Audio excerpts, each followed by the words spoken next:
Hey, and welcome back to the number one podcast in the world, the Cellarcast, episode 124.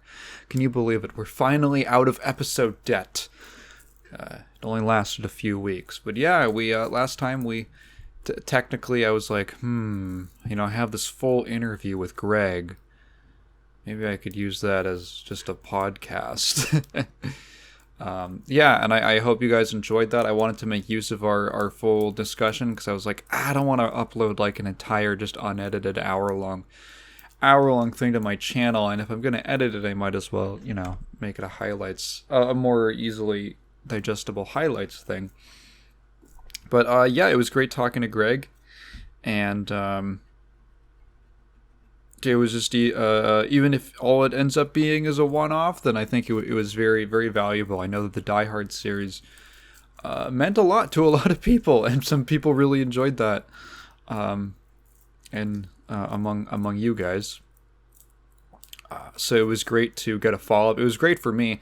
I've come to a weird realization thinking about it over time that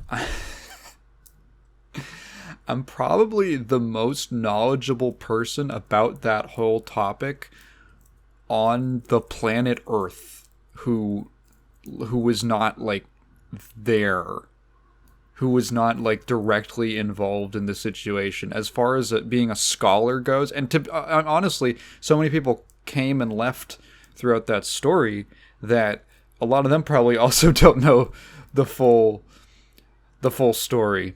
I am me and like John Chapaniak, who put together that mega thread of the mega compilation of all the forum posts. That's it's a strange. There's kind of a responsibility, that comes with being the world's foremost game fanologist, or whatever you'd want to call it. I could teach a class in this shit. I could write a book. I was thinking while making it, not of writing a book, but of like, you could easily make like a crazy TV series based on that thing. Like a Silicon Valley style TV show about all the insane, awful shit that happened at those companies over the course of about 20 years. I'm glad a lot of people seem to really enjoy the interviews. And actually, just to jump right into it, I don't know how long today's episode is going to be, but to jump right into it with the comment review, we have a comment from that interview. It comes from Ryan, who asks, who says, there's a question at the end. Greg seems like a great example of how you can have a bad experience that opens the door to better opportunities while not having to owe all your success to said experience. Which I agree with. Yeah, Greg is obviously he's a very, very talented, cool guy. And he definitely, like, I think he said it at one point, like, you just kind of, you get what you earn or you get what you get or something to that effect. And I believe it. Like, there's a lot of ways you could have gotten your start, and his just happened to be at GameFan. But I mean, honestly, he was only there for like 2 or 3 years. So it's not like I made you kind of thing. Absolutely fascinating to hear the first-hand experience. And Off-Base Productions does extremely under-recognized work in the industry. Yeah, they have an incredibly wide breadth of stuff that they do. Everything from like social media to like, they'll make big statues and stuff like that for shows and things, stuff of that sort. On their website, they've got some examples of like the physical crafts they've done, the video and editing and social, just all that stuff. Any interest in interviewing other Die Hard / Halverson alumni? Yes, of course, always. In fact, I got a comment on the main channel video about from Tim Lindquist, which was crazy. I'm assuming Greg reached out to him afterwards and said that he did an interview with me. But yeah, I would love to talk to lots of people from that era and from across the eras. If I could do, a whole little side series of like the Die Hard addendum interviews, I think that would be great. Maybe I could reach out to like Molly. She's given a couple interviews over the years, and she's still like active in games writing. I think I forget exactly what she does now, but she was like in journalism for quite a while. I'm sure there's other people who would be willing to talk and all that, and I don't know. It would be the craziest thing would be like if fucking Dave himself. That would be like a crazy capstone to the whole series to actually finally get to talk to him or to hear from him. I would be interested in that, of course. But yeah, of course, I would love to.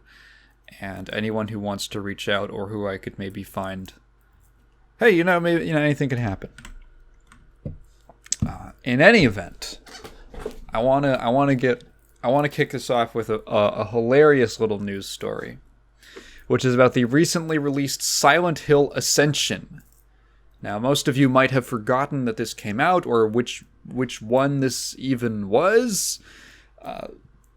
Konami announced like 4 different Silent Hill projects. There was a remake, there was a new game, there was some weird like stuff that people didn't really... very vague on a lot of them. And the first of them has finally released, Silent Hill Ascension. Now, I've only played one Silent Hill game, but I'm basically familiar with the series. I gotta play Silent Hill 2 at some point. I really should. I should play it soon. Maybe I'll stream it, who knows.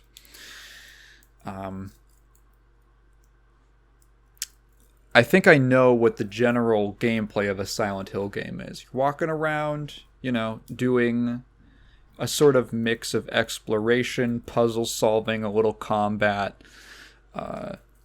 Very like general kind of 3D kind of gameplay, right? Character, world, interaction based sort of gameplay. Silent Hill Ascension is not that. If you don't know what this is, it is the newly released mobile game. I was talking about some good mobile games last time. Now we're going to talk about Silent Hill Ascension. So what I can gather of what this game is from like watching some footage and reading some articles and screenshots, essentially it's a CGI Silent Hill TV show that you watch in like a live stream setting. It's like an event. And it has a live chat. Sorry, it had a live chat. And then at certain moments, you can spend points. They're called influence points, which is what the blue essence in League of Legends used to be called, which really threw me for a loop. You can spend your influence points to vote on one of 3 different paths for the main character of that specific story to do. It's a big group thing. It's literally like a Twitch poll. And it's been a big fucking mess. At the core, right? There's this kind of interesting idea. A live, which I feel like has been done by something before, and I'm just not able to quite remember it. But the idea of a live series where you're voting on the events that are going to happen with other people in the audience is kind of interesting. It's just that the game that surrounds it is the most modern Konami thing ever.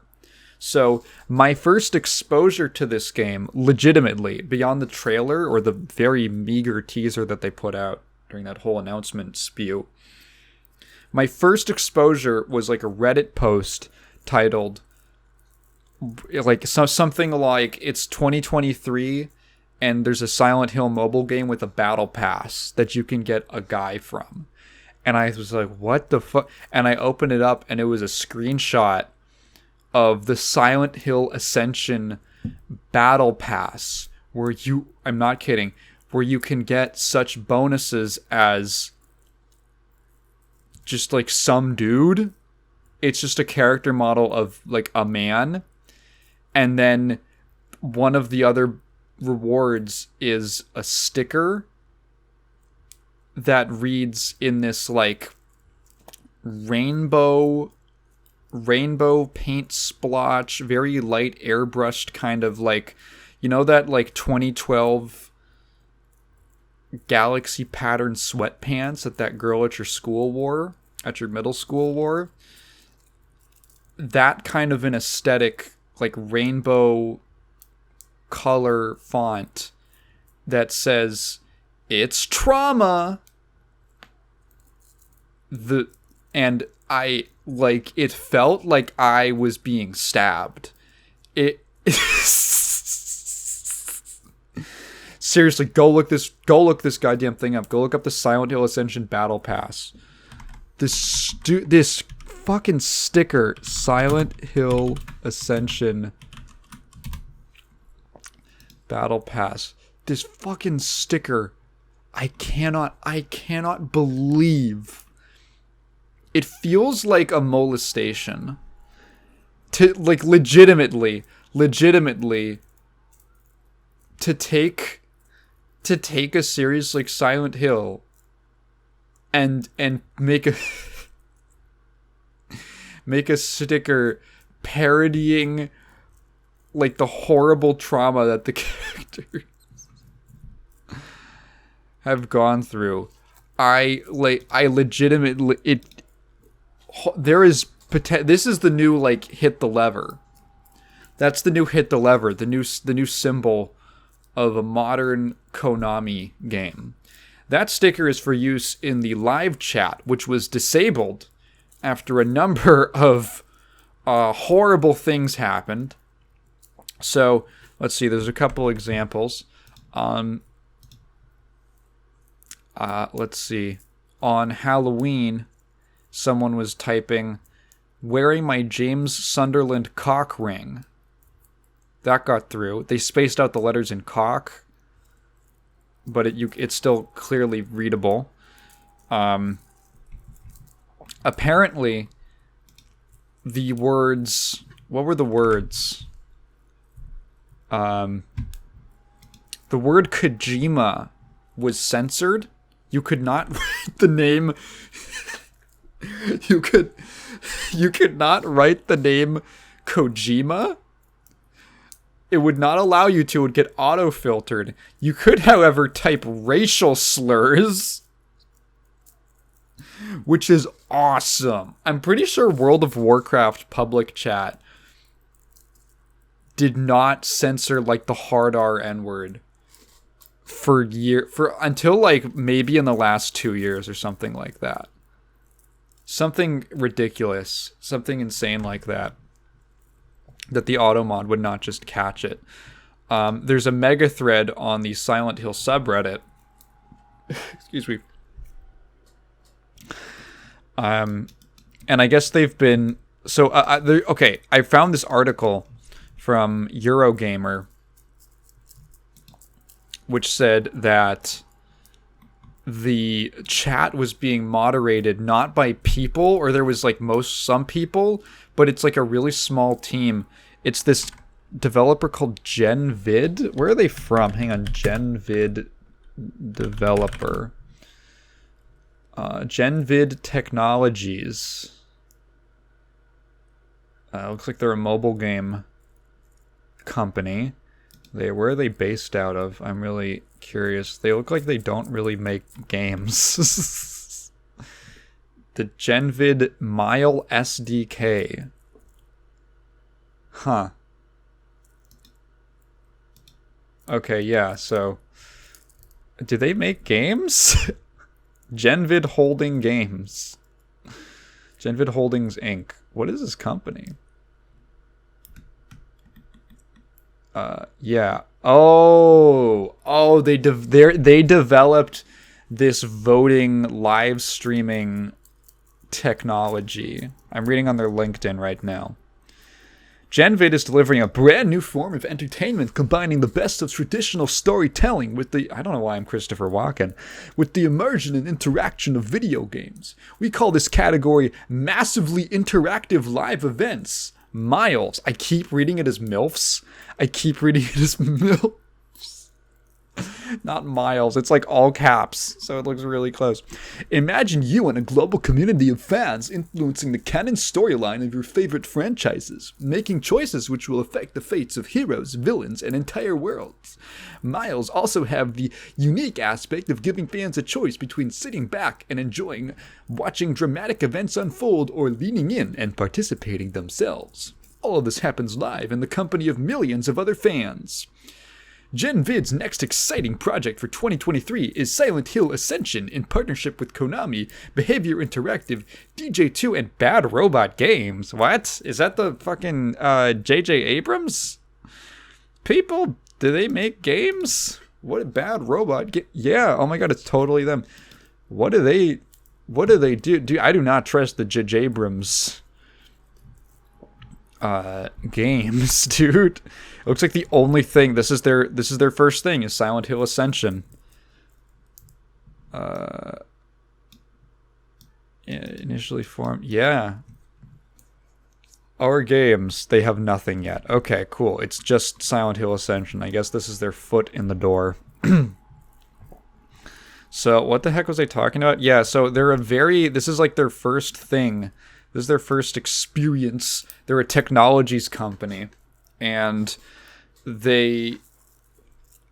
What fuck was I talking about? Right, so the chat, I was talking about the chat. It's this like tiny little company that is, I feel like, is really not built for this. And apparently they were relying on some amount of AI moderation. Let me find the quote, because I was, yeah, that makes a lot of sense. Where the heck was this? It was somewhere. They were using AI moderate bots to moderate the chat, and I guess it was just not identifying slurs. Yeah, here it is. They were moderating the Navok, who's like the CEO or the whatever, he's the guy, confirmed GenVid was using an AI filtering system which, quote, was breaking in really weird ways. So they removed the text chat, which is like the point of the game is you're watching a live stream. They removed the the text chat, which is like half of your battle pass is just stickers for this fucking text chat. Yeah. They also, there's this really funny, okay, so this article is Silent Hill Ascension monetization is a time skip, not pay to win, developer insists. So apparently so the way that you build up these influence points is by doing puzzles. And the puzzles are like, they're like paywalled behind the fucking battle pass. So then you can additionally buy influence points. So it's, what do you want to spend money on? Do you want to spend money on the puzzles to get the influence points, or you just want to buy them directly? But then the CEO guy is like, no. It's not pay to win. One person can't just buy like a gajillion influence points and just like monopolize the events of the story, because there's no way that one person can ever have enough influence points to single-handedly sway the vote. At which point, why are you even selling them then? Why are you selling your fucking Twitch channel points for your poll if the points are meaningless overall? Like, how much actual sway do you get? And And that's not to say that group voting can't be fun. It can, but when you add this weird element, it like defeats. If they just took out the ability to buy it, it would be like, what? It would make so much more. No, the problem is that the group voting is unequal. It's the fact that you can spend more points than other people. That's really the problem, because it makes the whole dynamic of the voting weird. Like, what's fun about the voting is that you actually feel equal to someone else, right? Because your vote counts for one, and theirs counts for one, and everyone's counts for one. But if your vote counts for 50 and their vote counts for 1 million, then what is even the purpose? Like, you could easily, right? A group of whales could get together, and I don't think this game is ever. I think this game's gonna fucking completely flop. Like, this is gonna be a weird footnote in Silent Hill history, and we're gonna look back on this in, I swear to God, like a year when it's gonna be defunct. Mark my words. Take bets. But like, a group of whales could easily get together and just decide, like, we want this outcome to happen for the story, because there's 3 predetermined. It isn't like there's 3 different unique options every time. There's essentially 3 paths. They call it the redemption, the suffering, and damnation paths. And each one of those will reflect a different outcome. So you can just say, we want the damnation path, and then just pool together, and then by the power of group whale. What's a group of whales called? Group of whales. A pod, yeah, a pod. You and your pod can get together and control the outcome. Wouldn't that be awesome? And then like rival pods who want different outcomes could be like warring against each other, and it would be like real life, where all the important decisions are made by a minority of people with a disproportionate amount of control over resources and land. Except in this case, it's a shitty Silent Hill mobile game, and not like starting wars and shit. That would be awesome.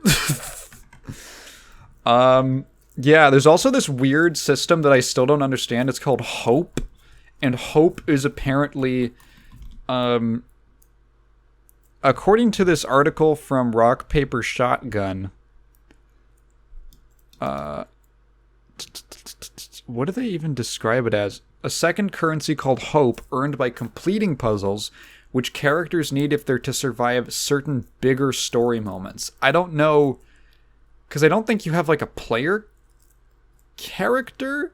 No, you do have like a player character, because apparently, yeah, hang on, where is it?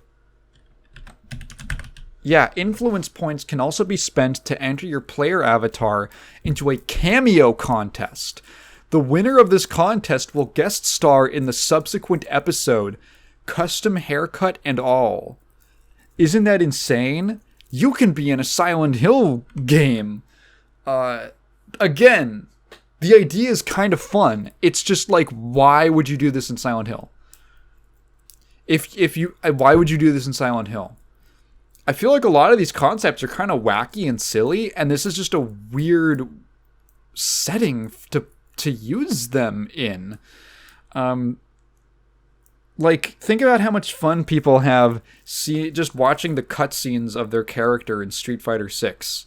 Just watching their horrible nightmare character creation interacting with like the normal nice looking NPCs. Right? Like, you could do some fun stuff with that. Just not here. What was I gonna say? Yeah, so I guess like the article says you'll probably need plenty of hope if you're to make it to the end of the season. Wait, is that a pun? I actually don't even know. I actually don't even know if that's a pun. Does hope mean that your player character survives? Can you die and then are you just out of the voting or something? Or does it mean that the characters in game, like in the story, will die? Who knows? This article on RPS continues, can't abide a predatory monetization? One of the first things you see launching the game is a promo for a season pass, which auto-completes puzzles and bestows exclusive stickers for us for use in the aforesaid chat box. Like your horror game UI is nice and minimal for maximum atmosphere, Ascension's front end appears to have been designed by the U.S. Air Force. It's a good one. This article's by Edwin Evans Thurlwell. It sounds like a fake man, but he's real. Ascension's puzzles are miss the intricate psychological dynamics of Silent Hill 2. Ascension's puzzles are labeled mindfulness exercises, making the whole thing queasily synonymous with a smartphone self-help app. Awesome. This is awesome. Will I play it? Hell no. I might check it out. Honestly, just to see the disaster, because there's no way that this thing's gonna survive longer than a year. Not a very promising kickoff to the new era of Silent Hill. Ooh, yeah. I want to talk a little bit about 2 films in our Disney marathon. We've only got one more. We've only got one more yet, guys.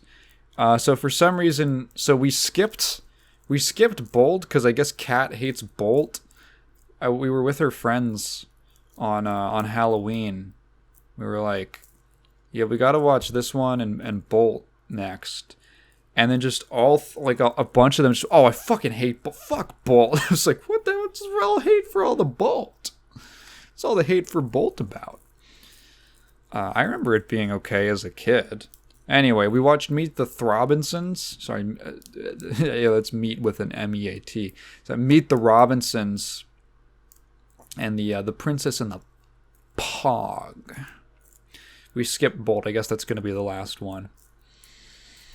So I guess we'll start out with Meet the Robinsons. So I wrote it down as Throbinsons in my notes. So I keep wanting to say it like that. Yeah, I remember this movie being okay, and it is okay. It's a relatively likable film. Meet the Robinsons is a 2008? What was it? I cut 2007. Okay. Movie stars. The actors, like the 2 leads, kind of like never really did they ever do anything afterwards. It stars some guy named Daniel Hansen, another dude named Wesley Singerman, who doesn't even have a headshot on his IMDb. It's just a picture of the 2 main characters from Meet the Throbinsons. What else? What else was Daniel Hansen? He plays the little blonde kid. He is like a bunch of minor roles in a couple TV shows and shorts. I always love it whenever IMDb lists Mugen as an appearance, and you just get this stupid fucking poster that they have of. What is that kid? Is that that guy? Who's that? What's his name? Who's Forrest Gump? What's his name? Tom Hanks. I don't know why I forgot Tom Hanks' name. It's just that stupid poster they have on IMDb for Mugen that's like Tom Hanks and Goku. Yeah. Oh, he was on Everybody Loves Raymond. That's so weird. I was thinking about that show the other day. I was thinking about Everybody Loves Raymond. Okay, side tangent. I was thinking about because apparently there's like a Frasier reboot, and I was like, that's weird. Not that because it's a bad show. I think Frasier's actually a great show. That's like the white man's NWA, and I think it's kind of a shame that it gets sort of looked over when talking about sitcoms. I feel like it's actually kind of underrated. Maybe it was more highly praised in its day, and it's just been, years, and no one really talks about that sort of style of sitcom anymore. But Frasier's awesome. I think it's a really funny show. And I was thinking about like underrated sitcoms, and I thought about Everybody Loves Raymond was like the first one that actually came to mind, which I don't think it's like an incredible show. It's definitely not like the best in its genre, but it's this weird example of something that I was actually thinking about when I was making the Ill Bleed video. So I kind of think of stories or products or whatever as having like, there's a hook and then there's the meat. And this is going to be weird terminology, but this is how I think about it. The hook is like the interesting thing that's like, oh, this is the thing that gets your attention, that reels you in. Self-explanatory. You probably learned about it in your English class. The meat then is like the actual content. Like, okay, once you get past the hook, is it like good? And I was thinking about it in terms of Ill Bleed is a game that has a good hook and has a kind of weak meat. I need to come up with a better term for this. Blue Stinger is a game that I found had no hook and pretty weak meat.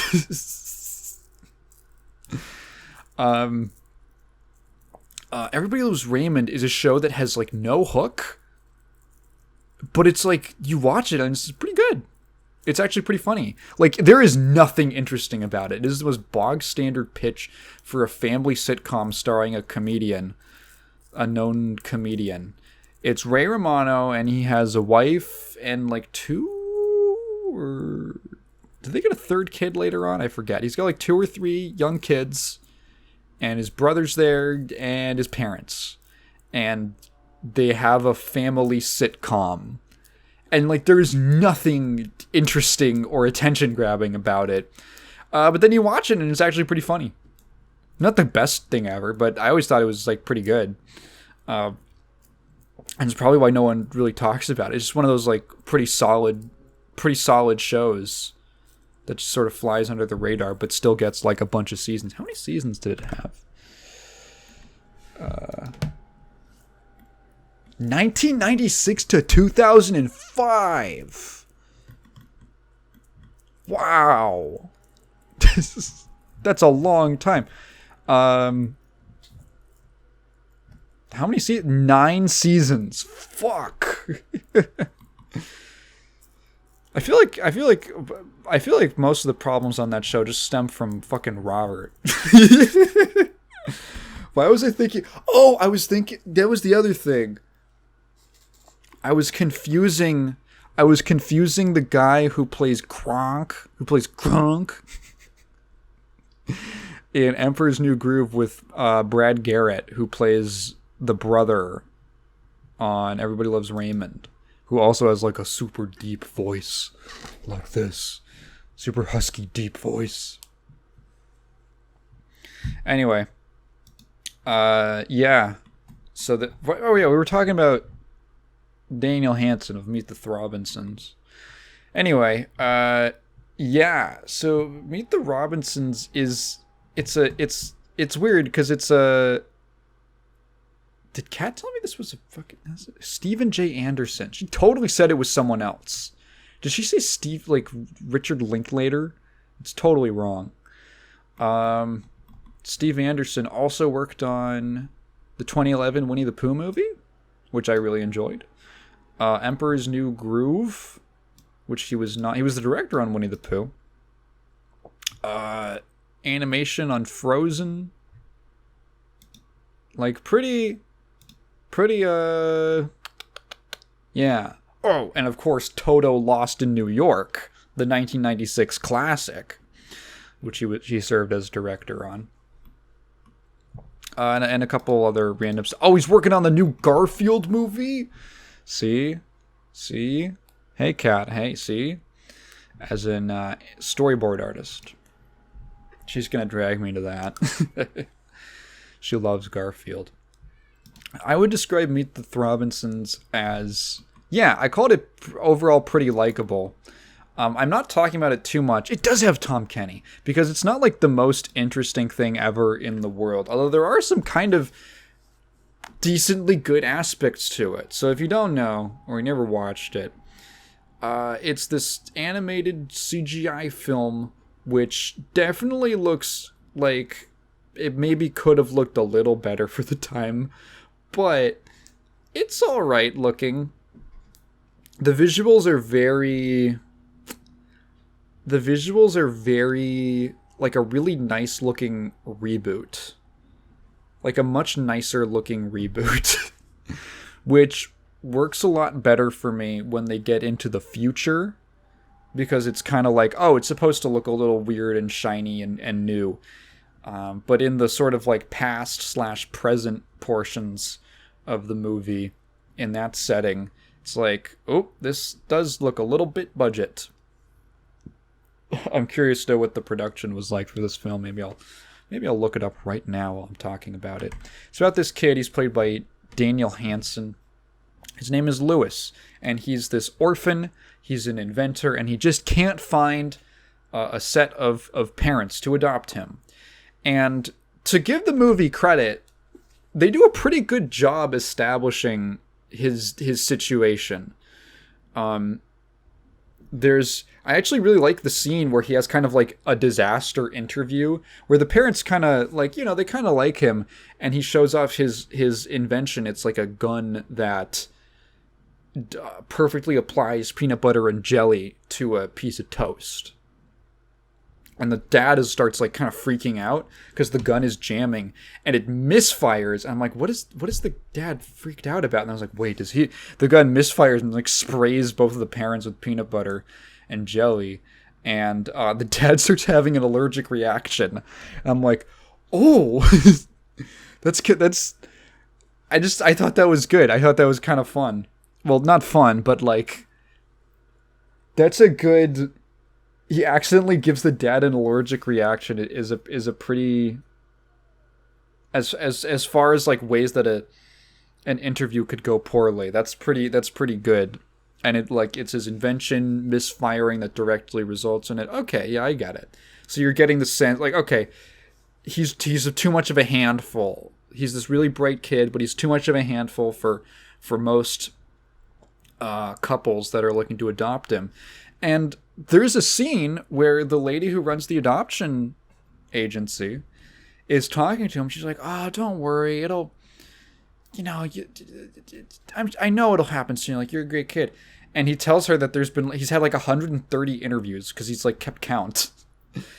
And no one's taken him. And he's obviously super defeated. And there's like a line where he says something that I was not expecting, which is, I'm almost 13 and you know how hard it is for teenagers to get adopted. And I was like, oh, that's kind of real. That's like kind of serious. Like, yeah, it is really fucked that only like cute little kids have the best chances of getting adopted. And like teenagers who are, some of the people who they need, a home and family and guidance just as much get passed over because, like, I don't know, a lot of adoptive prospective parents are like, I'm sure there's a lot of reasons, but, they might feel, we won't really get to raise them.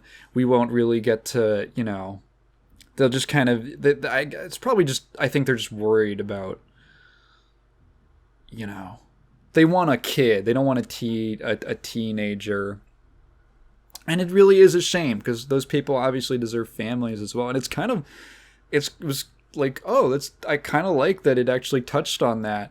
And it shows that the character is actually very aware. Like, he's a pretty smart kid in a lot of ways. He's very aware of his situation.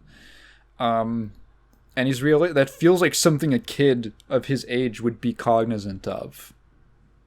And it's like, damn, like, she can't even really say anything to him because she's like, yeah, it just kind of sucks. That's just sort of the way things are. Naturally, everything changes when he goes to his school science fair and he's demoing this machine that you can put on your head, and it will display your memories. It will display any memory with perfect accuracy. And and the reason, because he basically he's given up. He's kind of defeated, and he's given up on finding an actual foster home or an adoptive home. and he's he's like, I want to go back into my memories to find my mom, so I can figure out who my mom is and find her. And the adoption lady's like, ooh, maybe you don't want to do that. It's probably not a good idea. Like, she probably abandoned you for a reason, but like she doesn't know how to explain it to him. So he just kind of runs off and does all this, sci-fi science research and mechanicaling. He makes this machine, and then at the science fair, he meets this guy who claims to be from the future. This kid his age. What's his name? Wilbur. And played by Wesley Singerman. And Wilbur is like, I'm from the future, and there's this guy, he's a bowler hat guy.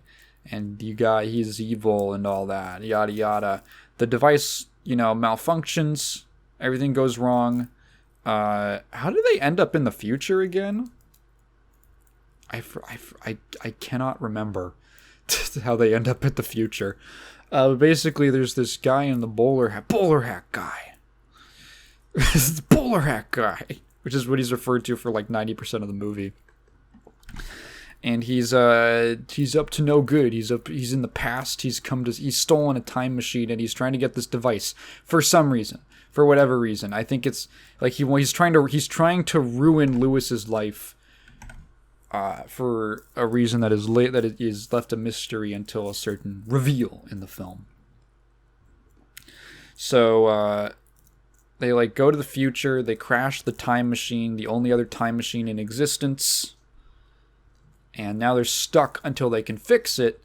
And Lewis has to meet Wilbur's family, the Throbinsons. So.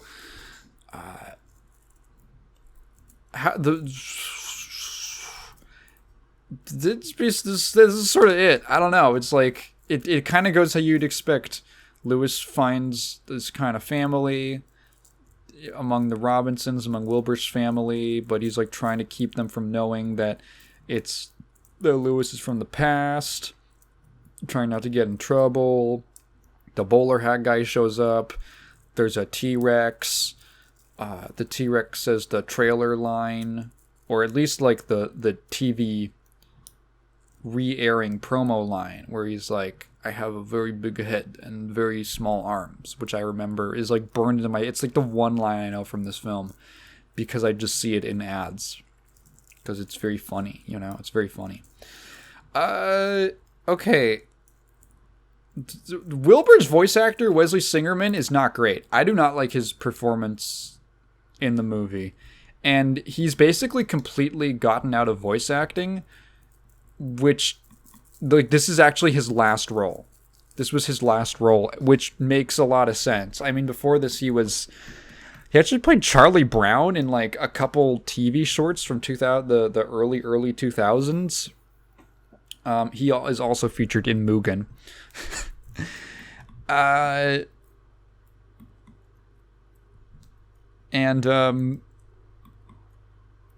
Yeah, he now works as like, hang on, he does like something kind of interesting. Wesley Singerman. An American guitarist, record producer, songwriter, and former child actor and voice actor. He was born in Tarzana. Wow. Right around GameFan. A record producer, songwriter, and guitar player, has worked on releases by Kendrick Lamar, Ty Dolla $ign, and Rich Brian, among others. So yeah, he just completely moved over to doing music. Which is fair. It's not a great performance. Essentially, the character of Wilbur is trying to pull the wool over Lewis's eyes throughout the film. He needs Lewis to help him fix the time machine and stop the bowler hat guy.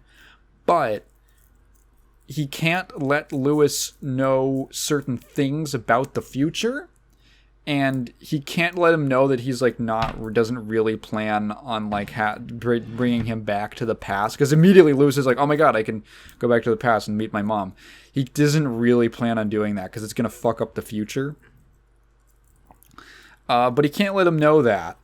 So he's kind of covering over all that with charm and charisma, and he's a very charismatic kind of like smooth talker, sort of like, yeah, charismatic character. He's dazzling you with his personality. Unfortunately, Wesley Singerman does not have a charismatic voice or delivery, which is the real problem. And this could fall to the director, although, I mean, the kid who plays Lewis is fine. Like, he's pretty good. He totally does well in the role.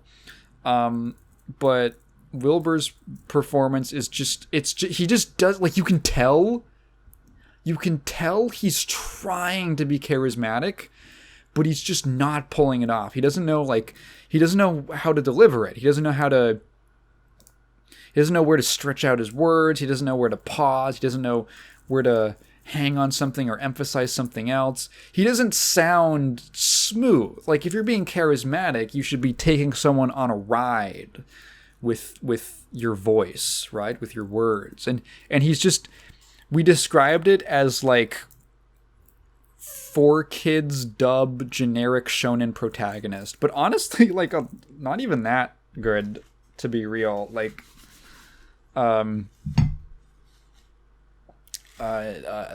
give some credit to those 4Kids dub actors. I mean, Yugi Moto, could you have gotten a better voice for the Pharaoh? Like, you've activated, what does Yugi sound like? He sounds like,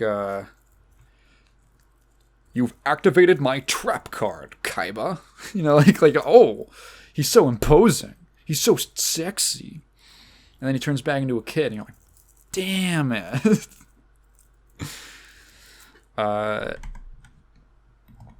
What was this movie's production like? I'm really curious. Originally titled A Day with Wilbur Robinson. That's cute. That's a cute name. Production began in June 2004. Wow, and was scheduled for a 2006 release. During the film's production, Walt Disney Animation Studios storyboard artist Steven Anderson decided to direct the film due to his personal connection to Lewis, since they both grew up adopted. That's actually interesting. That might be where that, like, pretty solid part of the movie comes from. Okay. Because it felt very real. The studio planned to adapt Joyce's style to the film. Joyce? Who's Joyce? What do you mean Joyce? Who's Joyce? It's based on a book. A Day with Wilbur I didn't even know that, by William Joyce. Wow, that's totally them. Released in 1990. Looks cute. Adapt Joyce's style to the film, but due to his involvement stylistically in Blue Sky Studios' Robots, the style was slightly reworked. While still taking cues from his retro style, influenced by everything from Technicolor movies to 40s architectural design, the crew also took inspiration from the company Apple. That's interesting, like a 2006 era Apple? Huh. Unlike their previous film, Chicken Little... Oh yeah, this is the first Disney animated film, CG animated film, to have humans. Yeah, it says they took inspiration from Pixar's The Incredibles. Which, yeah, I have to say, this was they pretty much got it.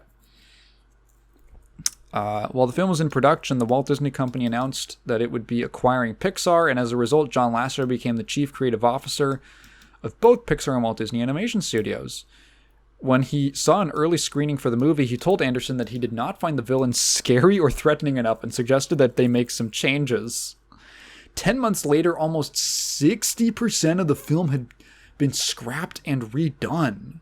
The villain had improved and was given a new sidekick, a dinosaur chase had been added, and the ending was changed. Huh. That's funny. Because some of those, I feel like the whole dinosaur section of that movie is like a little whatever. But I'm actually kind of surprised that the hat, so the whole deal is that the villain's like bowler hat is like a robot. It's like a Skynet Terminator, but it's like in a little hat. Like, it's kind of funny. And it has like mind control powers, and it has like these spider legs that come up that like descend down, and it crawls around and floats, and it's like it's like a HAL 9000 Terminator style evil robot, and it betrays him at the end. And that's kind of interesting. I thought that was actually kind of fun. The main character ends up being or the main villain ends up being Lewis's roommate, and Lewis, who hates him because Lewis accidentally ruined his life by making him stay up too late helping him with the project, and he missed the catch for his baseball game, and he just harbored a grudge against him for the rest of his life. It's kind of dumb, but it isn't a super serious movie, so it's whatever. It's kind of funny. And at the end he's like, wait, I've been being a huge bitter bitch my whole life, I should stop. Interesting. Yeah, it's a fine movie. It's a fine movie. It has a feel-good ending. He gets adopted by the people. Oh yeah, I was thinking it's gonna be the reason that Wilbur can't let his family know who Lewis is because Lewis is Wilbur's dad or something. He's part of or he's their ancestor or something like that, the great grandfather. I don't know how far in the future it takes place in. And then yeah, that's exactly what happens. And then at the end of the movie, he gets adopted by the people who are the grandparents in the future. And okay, yeah, it's nice. I didn't even talk about the Robinsons. I didn't even actually talk about the family. They're a little they're fine. They're a kind of boilerplate eccentric family. They could be more interesting, I suppose. I kind of wish there was more time. They feel each one of them feels a little bit gimmicky. There's not actually that much to them. There's maybe one or two jokes with each of their personalities, and then that's kind of it. I feel what I find a little disappointing is that for a movie called Meet the Robinsons don't play that big of a role. They feel like they're in the movie for a very small amount of time, and most of the focus is more on Lewis and Wilbur's relationship and the ups and downs. Because obviously there's a "you lied to me" moment. And the bowler hat guy, Goob. And I just kind of wish that there was more focus on them. I'm thinking what's a good movie where you just meet a whole interesting cast of characters? I guess an Addams Family kind of thing. I wish that they'd gotten, when they say 60% of the movie had been reworked, I kind of see that, because if the original book is just kind of about Wilbur and Lewis, which is what it seems like, that makes a lot of sense to me, because the rest of the family seems kind of just shoved in there, and they don't end up feeling that important, which is a bit of a shame. But it's doesn't kill the movie. It's fine. It's relatively enjoyable. Kids will like it, I guess.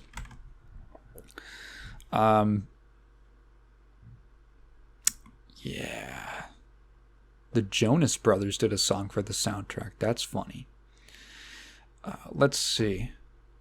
Next thing we watched was Princess and the Pog. Spell that Pog however you'd like. I guess both could apply. I guess both apply.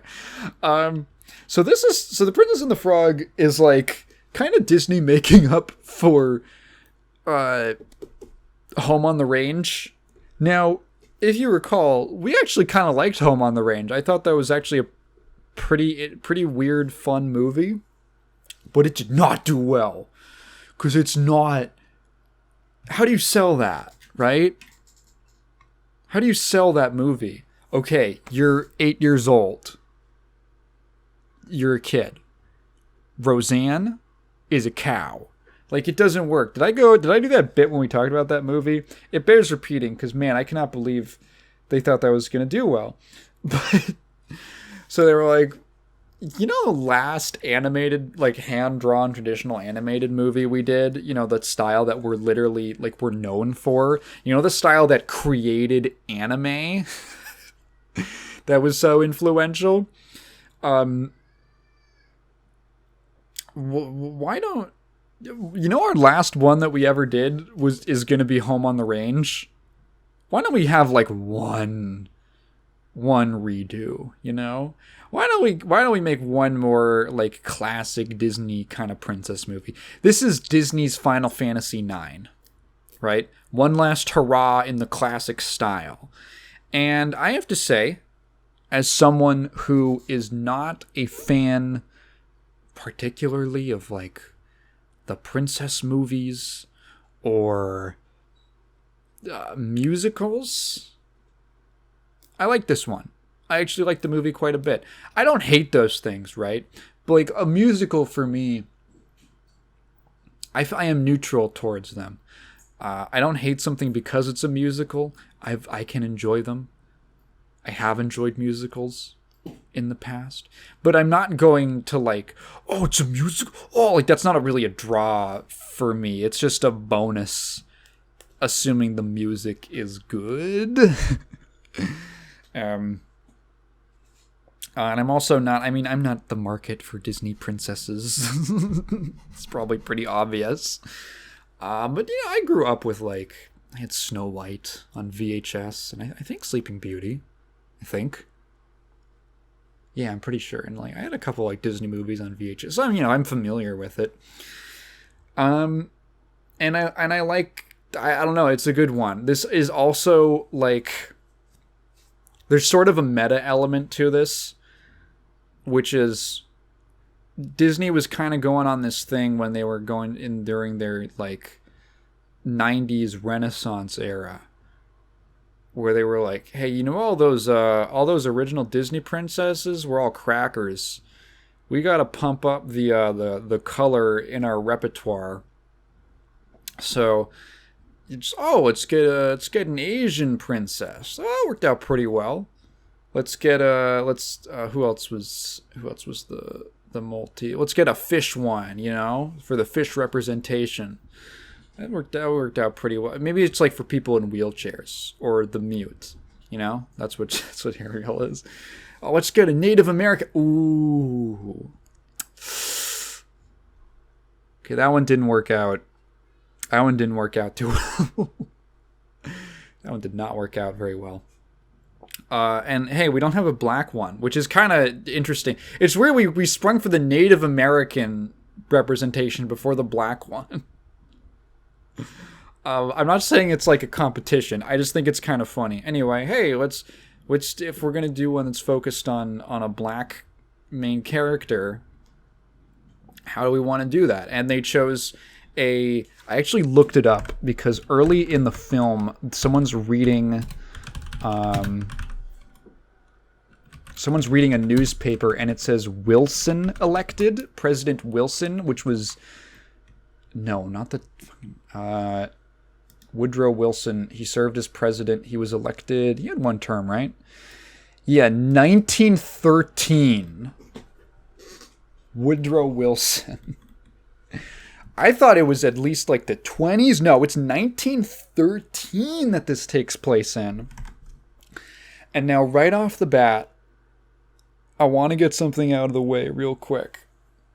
This movie, in its first act, really just the first act, has a weird thing going on where they are really trying to dance around the fact that part of Tiana's adversity is that she's black. So it takes place in 1913 in like Louisiana, like in the bayou. And Tiana is a black woman whose dream is to start a business, right? She wants to start a restaurant because her father loved cooking, and but he was kind of forced to work these like really awful manual labor jobs his whole life to provide for his family, and she wants to kind of fulfill his dream, right? Which is kind of nice. It's sort of a different style of like a a Disney princess aspiration. Usually it's just like, I want to be free, I want things, or something like that. You know, this is like, oh, I want to fulfill my father's dream because I believe in like the values he instilled in me as a girl. I'm like, okay. Like, Tiana's a very likable character. I really like her. She's also really hot. I'm pretty sure she's over 18. But there's like this element that's like, there's a scene where she's trying to buy, she gets a sudden influx of cash early in the film. From some happenstance, she has like a friend. She's this like honky girl, and she has this very wealthy father. And it's kind of nice that they have like kind of a sweet kind of cute friendship between the two of them. You know, racial solidarity. Her friend is this kind of like Southern Belle bimbo sort of character, who's pretty fun. I really I do like watching her. Kat likes watching her for different reasons. And their dad like throws a bunch of money at Tiana to like cater a wedding. Yeah, because there's a prince in town. There's a prince from, oh, where is he from? Is he from? We kept joking that he was Cuban. I don't think he's Cuban. And the just in the log. But he's from another country. Is it Africa? It might. I don't know. Oh, Tiana's left-handed. Interesting. Under the IMDb trivia. Thank you. Yeah. Anyway, I don't know. Prince Naveen. Where is he from? Prince Naveen is from Maldonia? Is that real? Where is Maldonia? No, it's a fake. Okay, it's a fictitious country. It's a portmanteau of the real life Maldives and Macedonia. Ah, I see. So he's from a made up, nondescript, vaguely like, ooh, is it Caribbean? Is it it's African? Is it, where is it?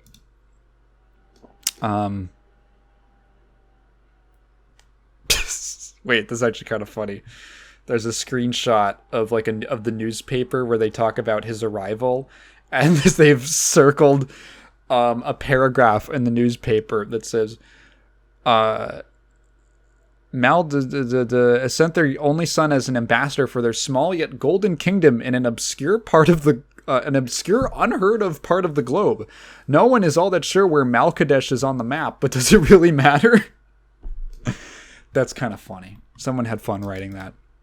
Anyway, he's arriving and he wants to get married to the bimbo.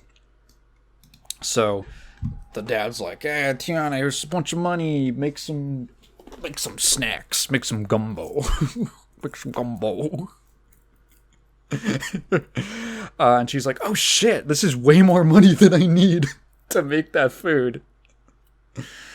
I'm going to take this and I'm going to use my insane amount of 1913 money to buy property, and I'm going to open a restaurant. My dreams are going to come true. And then she gets like outbid on or they turn her down. The realtors turn her down, even though she has the money, and like, it's never really made clear whether or not she has bad credit or something. Did credit exist at this point in time? It had to have existed, right? When did credit scores start? Yeah, 1989. Wait. 89 sounds really... Oh, wait, hang on. But the concept of evaluating a company or individual's creditworthiness has been around longer. Attempts to standardize this process began as far back as 1841.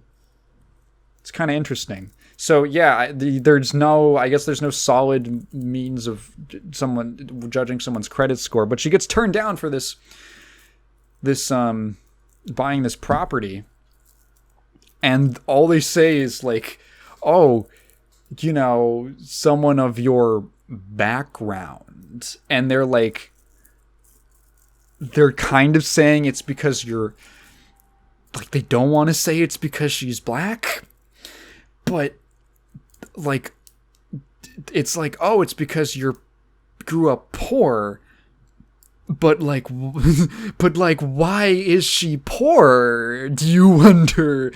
Is it because it's 1913 and there's been one free generation of blacks in America? Is it because, like, I was thinking about how fucking crazy it is to set it at that specific period in time. Her dad looks like when she's a kid, he looks like he's maybe, okay, it's in 1913. She is like roughly, let's do some quick maths on this. She's like roughly, let's say she's 23. She's like a young woman. She's roughly 23. 1913 minus 23. When those scenes when she's a kid are, probably not, like, she's not 0. Let's just say that she's like 9 when that happens. What's the difference between 23 minus 9? 14. Fuck, I'm so bad at math. 15 minus 14. 1899. Let's say that the scenes where she's a kid take place around the year 1900, right? The Emancipation Proclamation. Well, Emancipation didn't really mean anything in the South until the war was won. American Civil War end, which is when the full integration. 1865. The scenes where Tiana is a little kid take place maybe 30 years after slavery ended, effectively. Maybe 30 years. Like, that's still like Jim Crow, dude. It's still like fucking Jim Crow America. Jim Crow. When did Jim Crow end? Fuck, it's gonna be 1965. Christ almighty. Jesus. Like, it's like, okay. It's this weird push and pull. Because I get it, right? The one black Disney princess. Do you really want to make her like a sufferer of like overt racism? There's one argument that, like, yeah, that because it's like real, right? Like, that's a real struggle. And there's another one that's like, that's just kind of a fucking downer, dude. It's like, I understand both, and they kind of like, what's annoying is that they kind of go halfway, where it's clearly there. It's clearly in the background, and I find it distracting that it's not acknowledged as much, that, like, no, she fucking is, like, clearly being disprivileged because she's a black woman in 1913. If she had, like, her dad was probably born a slave. That's how fucking crazy. If her dad has, like, a sibling, right, who's like even a couple years older than him, almost definitely born a slave. Like, that's how close we are in proximity to you're not considered a person in this country. And it's just kind of weird. Now, I'm nitpicking, and this is nothing against the movie. Like, this isn't a strike at all against the movie. Not really, because most of the movie doesn't concern itself with that. She's a frog for like 2/3 of it. I just found it really distracting, and I had to get it out of the way how weird it is that because it's brought up, but only like halfway. Like, they won't commit to it. And at that point, it's like, maybe just set it in a different time period, you know? Like, set it in, I don't know, the 70s. I'm not sure. I guess they kind of wanted to keep it somewhat of a period piece, right? Because there might be some kind of feeling that, oh, a princess movie. Princess movies are always like fairy tales, right? But we don't want to do like a direct fairy tale. They're either fairy tales or these myths that take place. Like, part of the idea, like the appeal of a myth, is that it takes place in kind of a point in time that's so far flung, so far away, so far in the past, that you can kind of buy into the magic of the world just works a little different, Yeah, Mulan is. I mean, there probably wasn't an Eddie Murphy dragon, but the sense of more so like the magic and the mysticism and like the spirits and all that. It's okay, it took place in the past. There's a sense of we're evoking a time period where people didn't know everything about the world, and that kind of sense of mystery is still there. That's like the reasoning I feel at the root for putting those sorts of princess fantasy stories in these kinds of time periods. I mean, if you go back to like Snow White, it's like, yeah, dude, it was like, did they even have fire? I'm joking, but that's the kind of like how far off it's like just kind of fantasy Europe sort of. Grimm's fairy tales, which I mean, those stories are like from the 1 year, 1200 or something like that. You could probably date them back to something that old. Maybe not that old, but really old, right? 1400s, maybe? Pre-indoor plumbing.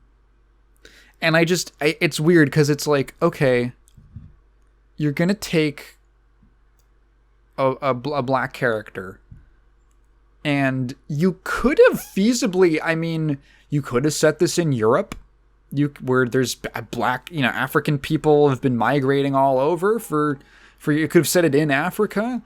But they chose, I'm kind of curious why they chose that particular setting, actually. Princess. Are there any details? I'm kind of curious. Early development. Disney had once announced that 2004's Home on the Range would be their last traditionally animated film. Yeah. The film's story began development by merging two projects in development at Disney and Pixar at the time, both based around the Frog Prince fairy tale. One of the projects was based on E.D. Baker's The Frog Princess, in which the story's heroine, Princess Emma, kisses a prince-turned-frog only to become a frog herself. Okay, that happens in the movie. The other was based on Ralph Eggleston's pitch of The Frog Prince set in gangster-era Chicago. That would have been sick. Jürgen Klubian separately claimed a story that he was developing a Pixar tentatively titled The Spirit of New Orleans served as inspiration from the film. So it looks like there was a couple different ideas floating around. Like, okay, we have Disney and Pixar both have a sort of Frog Prince concept. One of them is a bit more, is like, oh, here's a little twist on the story where she becomes a frog too. Here's one that's set in an interesting time, gangster era Chicago, like the 30s. And then there's another guy who's developing this movie for Pixar.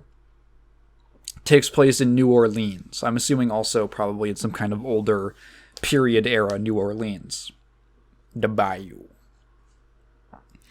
Musker and Clements thought that given so many fairy tales were set in Europe, they could do an American fairy tale. Okay. They stated that they chose New Orleans as a tribute to the history of the city for its quote-unquote magical qualities and because it was Lasseter's favorite city.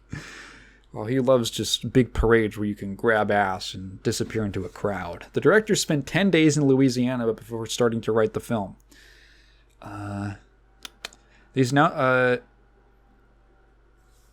Wait, hang on, what? Hold up, wait. Early concepts and songs were presented to the public at the Walt Disney Company's annual shareholders meeting in March 2007. These announcements drew criticism from African-American media outlets due to elements of the Frog Princess story, characters, and settings considered distasteful. Excuse me. Frog Princess was the initial title, it looks like. African-American critics disapproved of the original name for the heroine, Maddie, due to its similarity to the derogatory term mammy. also protested were Maddie's original career as a chambermaid, the choice to have the black heroine's love interest be a non-black prince, and the use of a black male voodoo witch doctor as the film's villain. Well, that stuck. The Frog Princess title was also thought by critics to be a slur on French people. Holy shit. That is so fucking fun. They tried to get one in there. Hey, you cannot call us frog. Hey, you cannot call me a frog. Frog. Le frog. Also questioned was the film's setting of New Orleans, which had been heavily damaged by Hurricane Katrina in 2005, resulting in the expulsion of a large number of mostly black residents. Critics claim the choice of New Orleans as the setting for a Disney film with a black heroine was an affront to the Katrina victims' plight. What? That's dumb. Look, George Bush may not care about black people, but John Lasseter sure does, I guess. In response to these criticisms, the film's title was changed to The Princess and the Frog, the name Maddie was changed to Tiana, and the character's occupation was altered from chambermaid to waitress, which I think actually, I like Tiana as a waitress. That makes more sense for her character. That she wants to work in the restaurant business. Like, that just makes way more sense, that she wants to open her own restaurant. Describe the plot as a fairy tale twisted enough that it seems new and fresh, with a kingdom that is a modern city, a handsome prince that is a knuckle-headed playboy, and a variation of the fairy godmother with Mama Odie. Not the dog. She's just a lady. Co-writer Bob Edwards also said that The Princess and the Frog was a princess movie for people who don't like princess movies. Oh no, is that why I liked it? As the writers thought Tiana's character motivation of simply dreaming of having her own restaurant was not appealing enough. They expanded it so it was her father's as well. Oh my god, it's just what I talked about. What I liked about it. Yeah. I enjoyed her as a character. Tiana was inspired in part by famed restaurateur Leah Chase, whom Clements and Musker met on their research trip to New Orleans. Clements elaborated, there's a woman in New Orleans named Lee Chase who was a waitress and ultimately opened a restaurant with her husband. We met with her and we talked with her, and she what the fuck is this quote? She went to kind of into her story and her philosophy about food, which is a big element of the movie. Yeah. So getting beyond like the race themes or whatever, it's like, okay, there's like this weird element, they kind of dance around it. It's not that important to the movie. I actually like this quite a bit. I like this movie, a lot of the elements of it. There's this witch doctor who is essentially he's kind of like a Faustian character, or he at least like is the guy who makes the offer to to Faust, you know. Prince Naveem has this like butler kind of dude, this portly little fellow, and the witch doctor, what's his name, Cartier or something? What's his name? Facilier. Yeah, Facilier, who is a really cool design. I like his design a lot. He feels like a nice kind of spin, a cool spin on the classic kind of evil witch character. It's like, oh, he's like a voodoo witch doctor. And you could say like, oh, that's stereotypical or whatever. I don't know. I can't claim one way or the other. I do think he's cool though. He has this really neat thing going on the whole movie where his shadow is like a separate part of him, kind of Peter Pan-like, but in a more, like, he'll make a motion. He's always like, there's always this lighting where he casts this long shadow on the wall or the floor, and the shadow is sort of bending and shape-shifting as he moves. It's this really cool visual and like this kind of secondary action that means that constantly while he's doing stuff, you can see this very lanky, kind of funky looking dude, body-wise. And while he's watching him on screen is constantly fun because he has this sort of supporting element to all of his motions, and you're kind of watching him, and then you're looking what the shadow's doing, and it's fun. He's a visually cool character, and also a very simple looking outfit, and he really works for me. I like him a lot as a villain. And And he's kind of like, I like that his motivations are just that he's like kind of evil and just likes fucking with people. He's like that. Yeah, he's like that kind of trickster, kind of like trickster god type character. Not really a god in his sense, but he just kind of likes, that's just his lifestyle. He's the sort of genie or monkey's paw. He offers these like monkey's paw type wishes to people. So he kind of ropes Prince Naveem, he's been kicked out by his parents because they think he's a freeloader, and they're going to send him to America with no money and no support to make something of himself. Essentially, they're kicking him out at age 18. And he is unbothered by it. He's a fun character. He's got like this he's sort of this almost happy-go-lucky, but also kind of like, yeah, he's described as repeatedly as like a playboy type. And he's just kind of like a generally fun character to watch. He's always kind of taking things in stride. Even when he gets turned into a frog, he isn't like, oh no, he's like, oh, I really need to find a way out of this situation. Tiana is a very likable character. I do really like that she feels like a character who has some kind of deeper motivations that go beyond herself. She has this kind of higher ideal that, a food is what brings people together, which is a thing that her father taught her, and she's trying to start a restaurant so that she can do that, and she can bring people from all over together. And it's nice. It's like a nice, very, very classic kind of Disney protagonist with some kind of, something solid underneath. I think like that's a lot of the kind of classic Disney movies don't always do that much for me on like a higher level, just because it's like, I think a lot of the princess characters are like, fine, they're there and they want stuff, I guess. But I like Tiana a lot. She is a weirdly curvaceous frog when she gets turned into a frog. She has like these girly lashes, which I think is really funny. Like, we have to make the frog fuckable. We have to make it a sexy frog. What do you mean, John Last? I want a frog I could grope. What do you mean, John? I want to fuck a frog. I want to see what that. Should I finish that? I will. I want to see what that tongue can do. I don't know how John Lasseter talks. I made him like a weird George Lucas. So they get turned into frogs because the voodoo man has set up. Okay, this was the point. So there's like this kind of like wedding party is happening, right? Or this it's not a wedding. It's they're meeting. The prince is going to show up at the wedding, and he's going to like. And the bimbo wants to ask for his hand in marriage.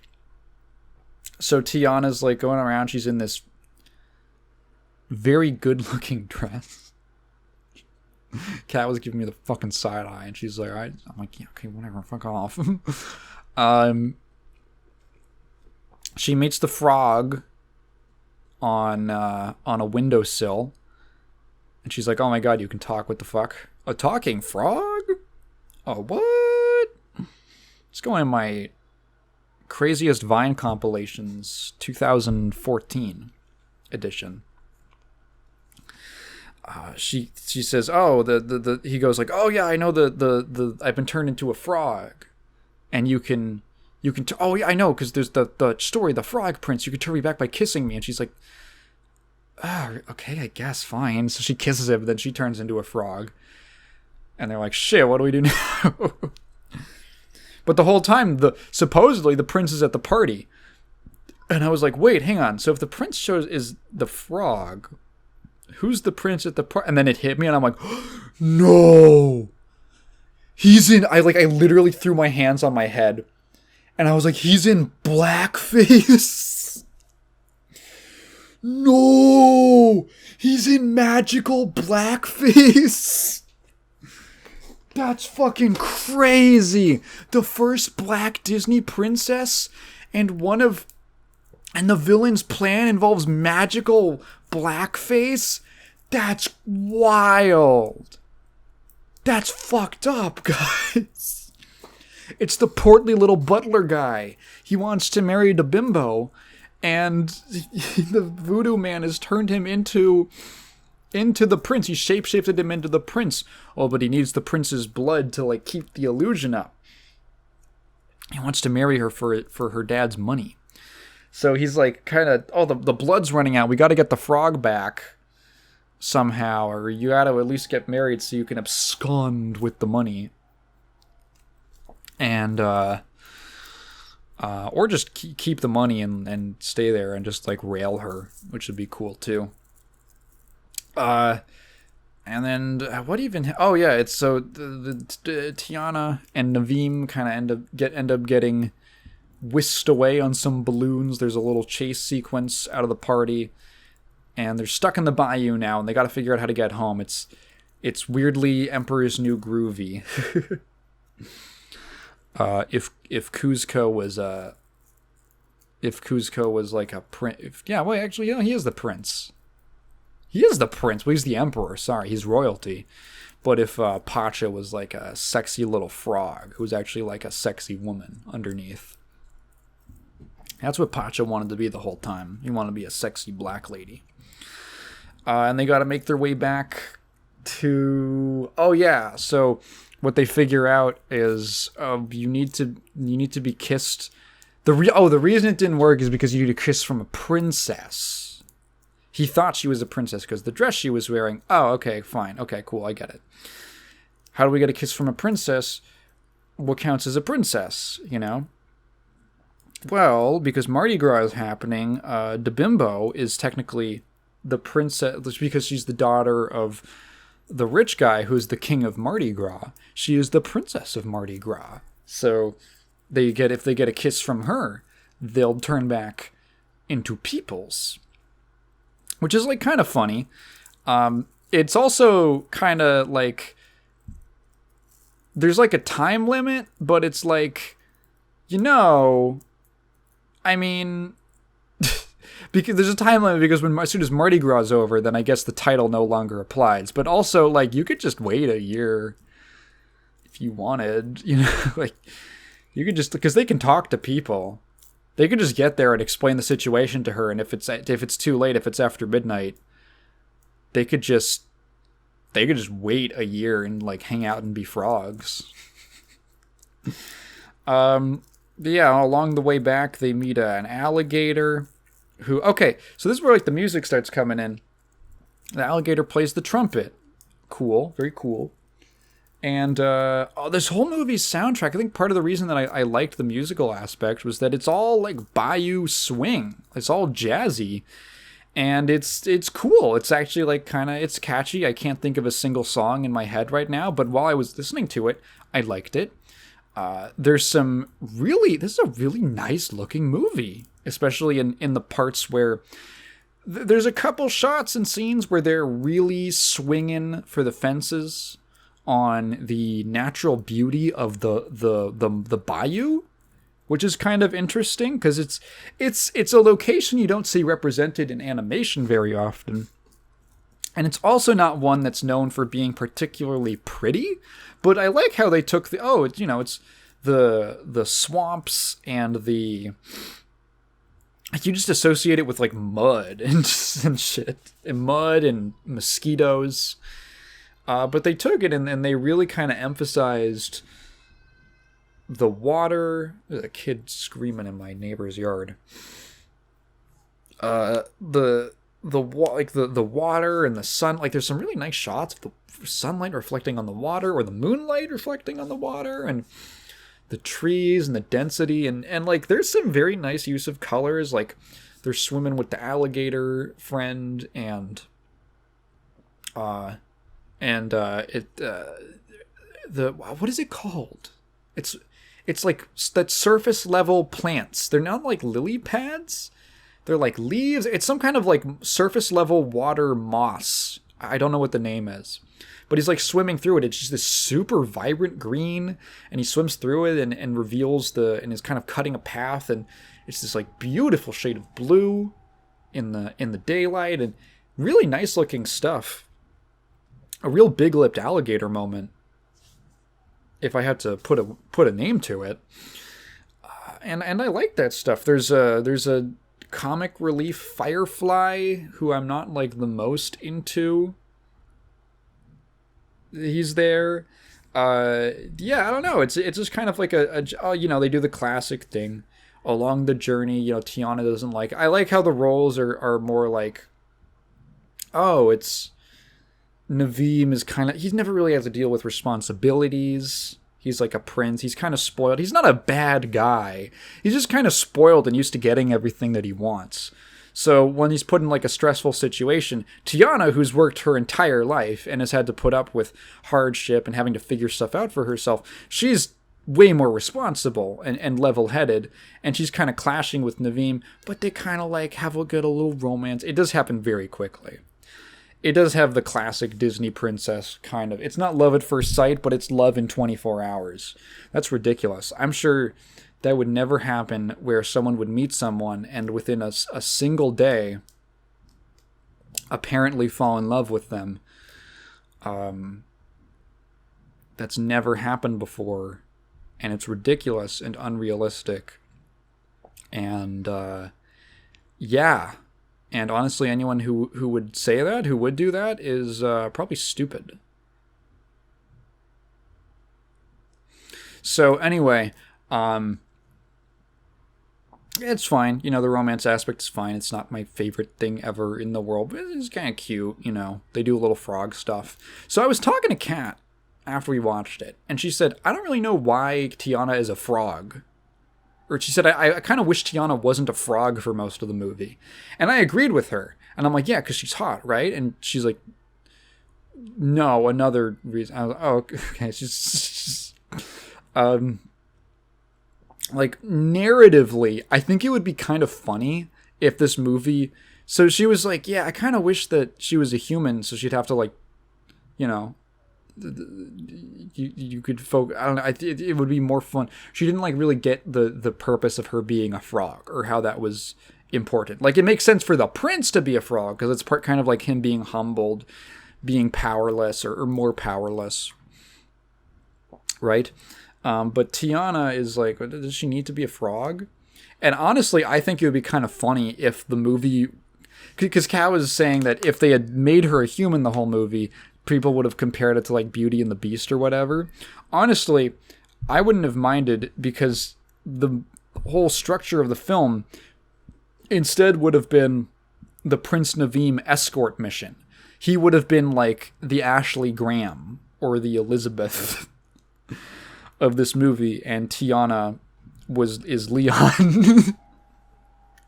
And Tiana is Leon Kennedy. That would be so funny. Hey, any artists out there, can you draw Naveem as Ashley and Tiana as Leon? That would be awesome. I think that would have been fun, and she would have had to like protect him from stuff, and that could have been funny. But in any event, yeah. Okay, I was very surprised near the end of the film. This is spoilers because you guys know I love my spoilers. The bug, the ray, the lightning bug guy gets like crushed by Facilier, and I was like, oh, because the way that they shot it, they like didn't show the body, and I'm like, he's just like a firefly, like. It's really hard to step on a firefly and have it survive. Are they gonna fake it out? And like the way you can kind of see the tell coming, right? When something's like, oh, this is gonna be a fake out death, or they're gonna be fine. And something about the way they shot it was like, oh, whoa, wait, huh? And then I was waiting, like, are they gonna commit to killing the funny comic relief character? And yeah, they absolutely do, which kind of shocked me. I was like, oh my god, they actually killed him. And it's a very somber, like, the third act of this movie has a pretty low point. It's a third act low point, which I like. There's kind of like an all hope is lost moment for a while when they miss the deadline to get the kiss from the bimbo. And Ray gets crushed and fucking dies. And so he's like in love with the it's like the North Star or something. He's in love with the star in the sky that he calls Evangeline. And it's his he thinks it's another firefly, but he can never meet her, right? And they have this whole sequence where he's like saying goodbye to his Evangeline. And I'm like, oh wow, they're like really going in on this. And they have like a funeral and they carry him to like the water in a leaf, and they have like a fucking Viking funeral for him, and they let him off in the water, and then like the light starts shining down from the sky, and they look up at Evangeline, and there's two stars. There's another little star beside it. And I was like, no fucking way. Yo! It kind of got a pop from me. I was not expecting that. When I talk about that kind of mystical aspect of a fairy tale, that's the kind of thing I'm talking about. I kind of love that. I kind of love how out of the ordinary that is. I mean, I know this movie had magic and shit, but like, damn, that's a magical feeling moment.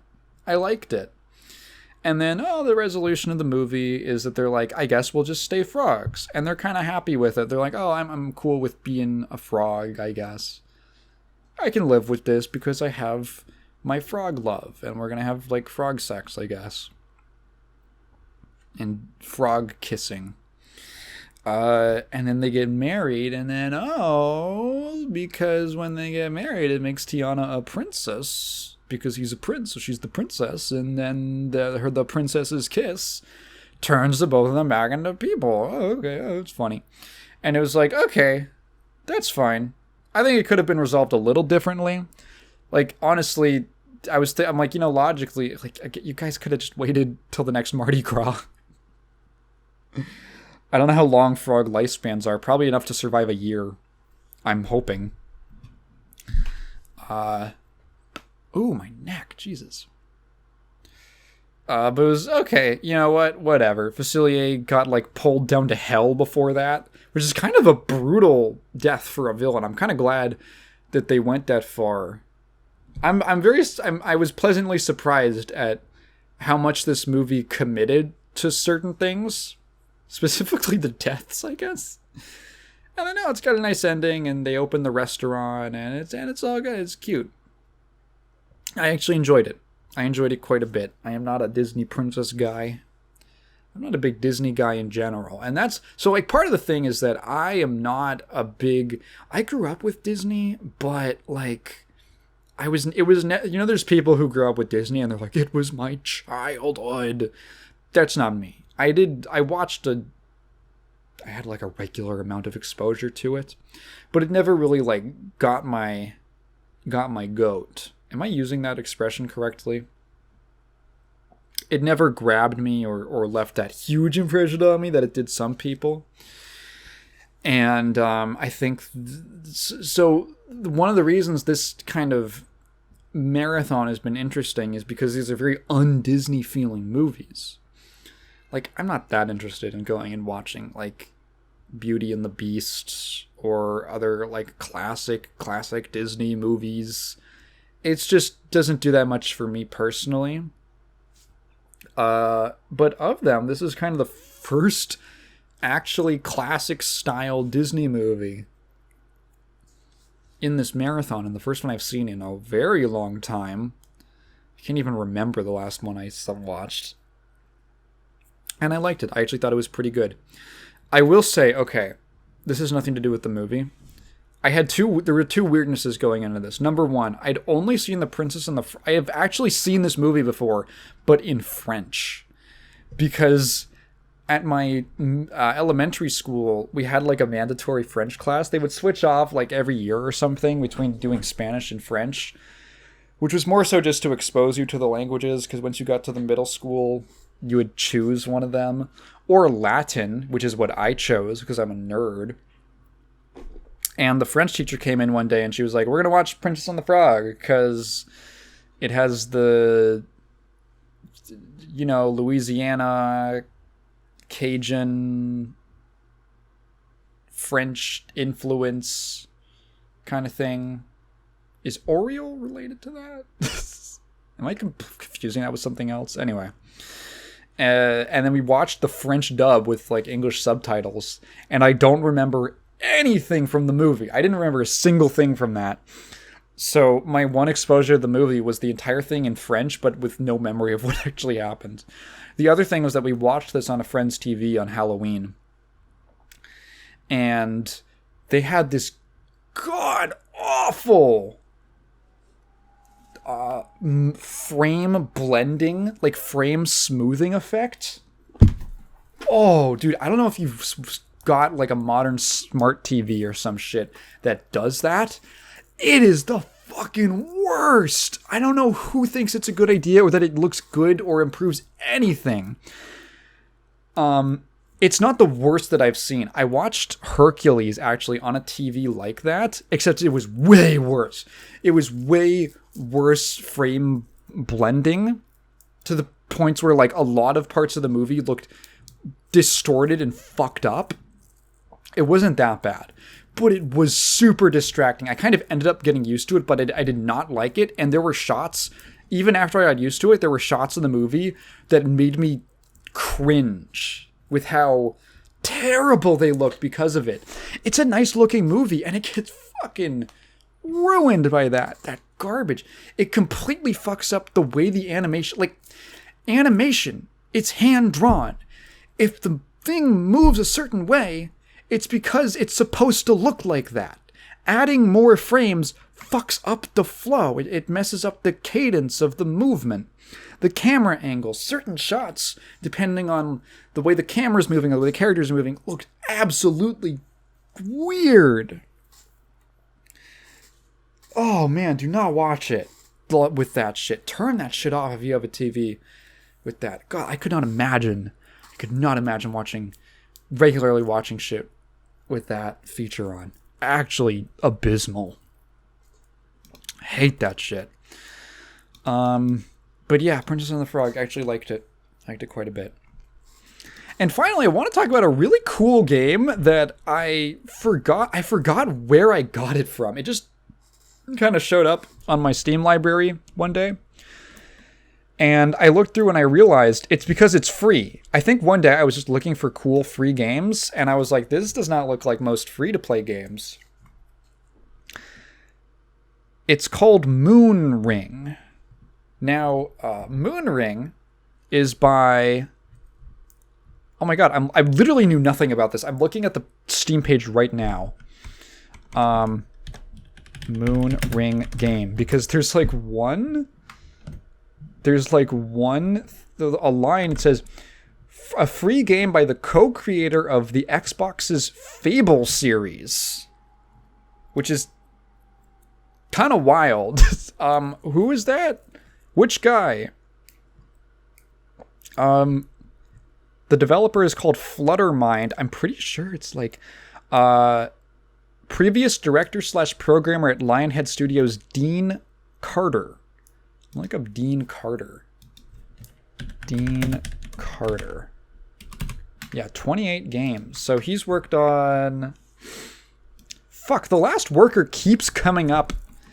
He's given a thanks in The Last Worker. Last Worker keeps coming up for me. That's by Jorg Tittle, who is Jorg from Illbleed. That guy. He worked on... Let's see, he's thanked in a bunch of stuff. Give me the by date. Rockman on the ZX Spectrum? Okay, that is not Mega Man. It's different. A game called Enlightenment. for the Amstrad. That looks kind of interesting, like a classic RPG. Gene Wars on DOS. He's given thanks. Dungeon Keeper on DOS. Yes, that Dungeon Keeper. He has designed it. Populous, The Beginning, another great like God game kind of management thing. Sim Theme Park, he did programming. Designer on Fable. Honestly, just Fable for a while. He's like a designer and senior manager kind of guy on Fable. Yeah, so actually, like, pretty... Is this the guy who's keeping Peter Molyneux in check? Yeah, so Moonring is a game that he's been developing by himself. It came out September 28th, 2023? When did I download this? He's been downloading it. It's been on, like, itch.io for, like, forever. I don't know how long. Essentially what Moonring is it's this fucking really cool Ultima, like classic Ultima style top-down pixel art RPG. The art style is very appealing to me specifically. It's got a lot of things that hit my notes. It is primarily it's not like monocolor, but a very limited color palette. All the backgrounds are pretty much black. Everything is kind of filled in by blackness, or black is used as a kind of shading color.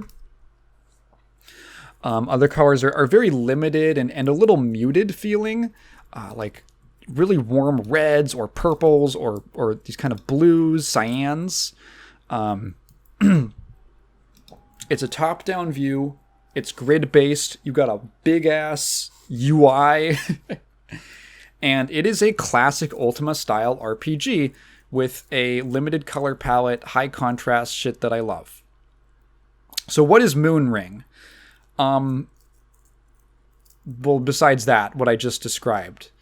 So one of the cool things about this game is that it's really cryptic. It's really cryptic. You learn about the world you kind of just wake up. You wake up one day in a house, you're living with someone, I think it's your mom, on a farmstead, and you begin your adventure. You go into a basement, you kill a bug, and the bug is like guarding a little note from your father. Your father says, I left the key for this, there's like a hidden passage in the house. Go to the hidden passage. There's like a chest in there, and the chest has this item, but to get the item, you need to go into like this dungeon in the graveyard. Here's the key to the dungeon, and you go into the dungeon, and then you do some dungeon crawling, baby. You learn about the world very steadily, and through a lot of cryptic hints. Okay, do you guys remember the game that I talked about in my last DOS horror video called The Romantic Blue, the one that hurt my eyes that I couldn't see? And I bitched for like 2 minutes about it, and someone got annoyed at me for it. So The Romantic Blue had this really cool dialogue system where essentially you would ask, it was more like a question system, where essentially you would interact with an NPC, and they would make some kind of statement, and then certain words in their dialogue would be highlighted. And then you could type in, you don't get a list of dialogue options, you would type in what you want to ask them about. Pretty much always like a proper noun or a noun of some sort. Some kind of word that's, if it's highlighted in their dialogue, you can ask about it. So they would say like, oh, ever since the so-and-so event happened, and then you can, like, ask about so-and-so. And then they'll tell you about it. And then I remember playing that game and thinking, I wonder if I can ask them about this other thing that isn't highlighted that I know of from another character, telling me something. And I wonder if they have something to say about it. And yes, they would. And there was actually, like, secret question prompts that you could give to the NPCs to learn more info about something in the game. And it was super cool and very interactive feeling compared to most just like pick from a list dialogue choices. This is the first game I've ever seen, Moonring, that copies that also has that dialogue system, and it's great. I forgot how good it is. Talking to NPCs is actually fun. I like it's so funny because in one sense it feels kind of limited, and you might look at it and go, oh, well, what's the difference between doing that and just having the list of things to ask about like most RPGs do? But there's something about typing the question in yourself to ask them that just feels so interactive and lively and warm. There's like a warmth about the mechanic or the system that I kind of find hard to describe in other words. And it makes it feel fun. And so there's a couple upgrades and quality of life improvements to that original system as you'd seen in The Romantic Blue. I don't even know if that was the direct inspiration. It could have been. I wouldn't be surprised. Fisher's games, Robert Fisher, I'm pretty sure was his name. He made some cool, like, his games feel like really good, like that and the last half of Darkness series feel like very cool evolutions of text adventures. Like, you should check those out. I wouldn't be surprised if Dean Carter was inspired or knew of them. And so there's a couple like upgrades that'll be, so like for instance,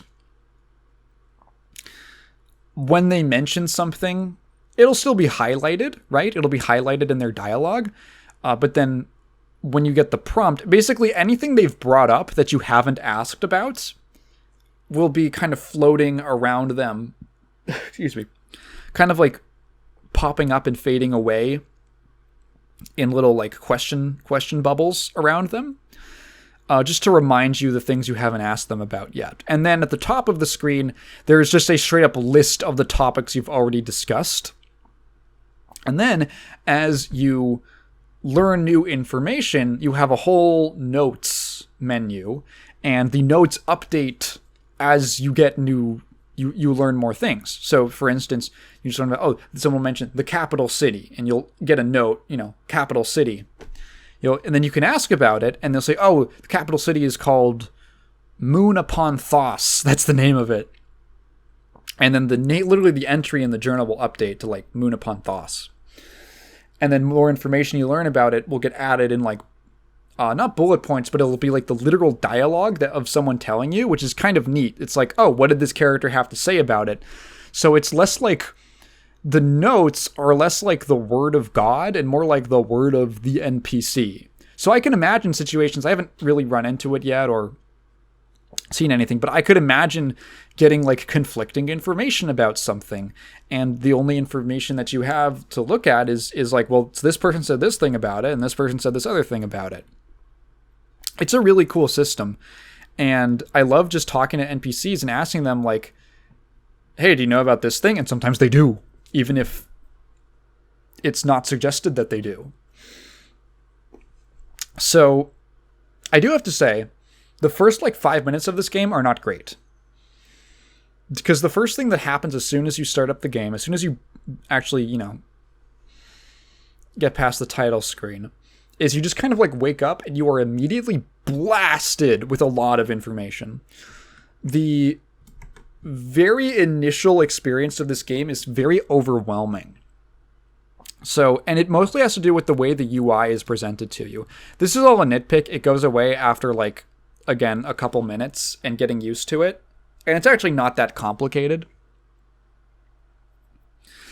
But like instantly, I'm like looking around. I'm like, okay, where am I? What are these graphics supposed to mean? It's not very confusing. It's just I have to get used to like, okay, this is what a house looks like in this game. It looks like a bunch of tiles. Where am I? I have like a character. There's like a dotted square around my character in like a big radius, and the dotted like line is moving and scrolling. What does that mean? There's this gigantic menu that takes up a third of the screen that has like, let me just look at it right now in a screenshot. You have what I assume is a health bar, some kind of like shield bar, a lightning bolt bar, like an energy or a magic thing, who knows? A food bar, something that looks like a lamp. It is a lamp. Some kind of like that's stamina or sneaking. It's like a pair of legs. There's like arrows. There's like a row that's just like your gold. It's G, which I assume is gold. There's like 5 different symbols of these different like glyphs, and they each have like another symbol in the corner of each like space for them with like a 0 next to it. What does that mean? There's a thing that just says no status changes. There's a big like dialogue feedback box with like text that tells you what's going on. There's a whole row underneath that of like different functions and hotkeys and stuff. There's a bunch of, I still don't know what those are. Just like a set of like 5x2 inventory slots or something. I don't know what that is. And just immediately and it says like day 1 of the something moon with like a clock next to it and then your name and your level. And it's like, what the fuck is going on? Like, it is a super busy UI at first glance, which is kind of a shame because the actual gameplay itself is very simple. I mean, if you've played a classic Ultima game, you kind of just do everything by like bumping into it. It's literally, the mechanic is literally called bumping. It says like, hey, go up to a door and bump it to open it. Like, that's how that works. There's a couple things that you interact with by like pressing enter and stuff. Usually more important things that the game kind of wants you to manually confirm, like talking to someone or going down into a dungeon or leaving a town. But for the most part, you interact with stuff by just walking into it. Oh, there's a book on that shelf. You want to go read it? Walk into the bookshelf. Everything takes place like one turn at a time. The game does not run in real time. You move a spot, you move a space, or you can like wait by hitting the space bar. And then things will progress as they will, right? Characters will move around relative to how fast they are. It's a tile-based game, so everything's moving on a grid. The basic gameplay is really simple. You're not doing that many things. You bump into stuff. You maybe wait sometimes. You sometimes hit enter to talk to an NPC. You hit R to go into ranged combat. You hit Q to like sneak, which is something you want to do a lot to preserve your lamp, because the lamp is an important like resource. And that's kind of it. It's a shame because I kind of wish that the game and the actual tutorial, what it tells you to do, is fairly simple, and the tutorial itself doesn't overwhelm you. It's just the amount of information that's thrown at you right off the bat. That's like, oh god, and that was like a point of friction with me that I had to get over. Now, what I eventually learned is that a lot of that is fairly self-explanatory. It's not that crazy, right? I wish that it had been presented in a way where I really like it when games literally just don't have UI elements for things that haven't been added yet, things that haven't come up, because you can have a simple game, but you can still overwhelm the player by giving them too much stuff, right? Like, what's that? Like, I Divine Cybermancy has that problem where you hit the character menu and there's like 10 tabs and you're like, what is that? And it's like there's 15 different skill trees and research things and things for this and things for that and like a cyber upgrade, and it's oh my god, this is way too much. If you just introduce me to this stuff one by one, it'd be so much easier to digest. Moonring is not nearly that bad, but it was just like a very quick experience, and it just kind of got me thinking about tutorializing and stuff like that. The first 5-minute experience. Now, once you get over that, the game's great. Like, it's really, really cool. If you like that classic Ultima style, where relatively straightforward inventory system, pretty straightforward stats system, and it just kind of like focused on getting you into this world. I love the world. I love how you slowly learn about it by talking to people. You'll read a book, right? You won't read the book directly, but it'll essentially give you a summary of the book. Like, you know, the book is about this. And you just get these like little tidbits of information. Like, okay, here's one. Not really spoilers, but like, oh, this is a historical book about apparently there was a time when people were actually children and they grew into adults and they didn't just appear fully formed. And you're like, sorry, what? Like, what is happening in this world? You're essentially in this place where, so all the blackness in the game's art style serves a purpose. It is literally dark. There is no sun in the sky. It's been night for eons. So you have this lantern that reveals kind of tiles around you, and it also wards off what's called the amber. The amber is kind of this fog that drives you insane. And as you go from between towns on a sort of larger overworld style map, you will run into it, and it's like a problem. And you can run out of your lamp oil. It's called amberbane oil. And I don't know, it's so fucking cool. It's such a cool game. It's free. You should go play it right now. Essentially, there's like these 5 gods. So these like glyphs on the menu represent these 5 different gods of the 5 different moons. And each one of them has a different religion based around them. And they're essentially like different skill trees that represent, like, you can pledge yourself to one god and then you'll get like certain skill bonuses. You will then, so like the first one that I got, that I don't know if it's random. I think some parts of the world are randomized. But the first one that I got that was available to me was like the Lords of Dust, who are focused on like repairing ancient artifacts from like this ancient civilization called like the Siberune. And so I guess at some point I'll be able to do that. But also they give you like intelligence buffs, so you can cast spells, or you can cast more spells. And but they have like a taboo because they don't drink potions. They have like a religious abstinence from potions and stuff. So you have to find other ways to heal yourself. There's another one, the like Lady of the Sanguine Moon, and they don't eat food. They get all of their sustenance from like absorbing blood and blood sacrifices. So you can't eat food. You have to like kill things to keep your food, like your hunger bar. Like, you're basically playing a vampire when you switch over to that one. And I believe you can just switch to them at any time.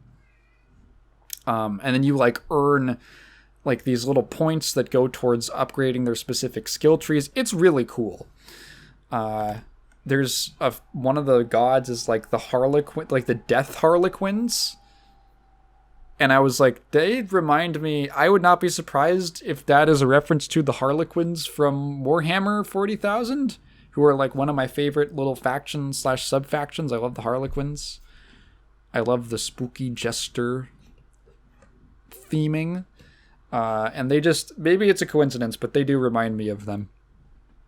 It's just a really cool game. I would totally recommend. It's a big game too. It is a chunky game. I don't know why I was expecting it to be small. But it's free. It's big. And it is very cool. Moonring. Go check it out.